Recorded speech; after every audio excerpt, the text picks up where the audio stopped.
വാർത്തകൾ തുടരുന്നു.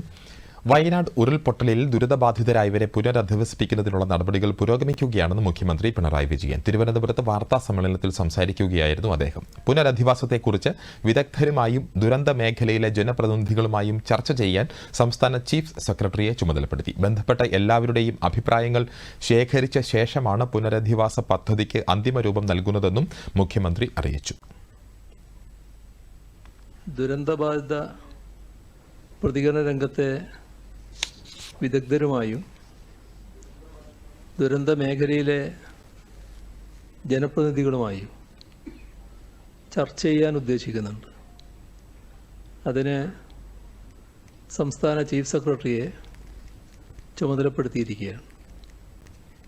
ബന്ധപ്പെട്ട എല്ലാവരുടെയും അഭിപ്രായം അറിയാനാണ് ഉദ്ദേശിക്കുന്നത്.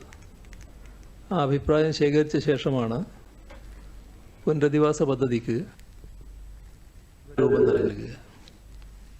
വലിയ കാലതാമസം ഉണ്ടാകലല്ല ഉദ്ദേശിക്കുന്നത്. ദുരന്തബാധിത മേഖലയിൽ 729 കുടുംബങ്ങളായിരുന്നു ഈ ക്യാമ്പുകളിൽ ഉണ്ടായത്. നിലവിൽ 219 കുടുംബങ്ങൾ ക്യാമ്പുകളിൽ കഴിയുന്നുണ്ട്.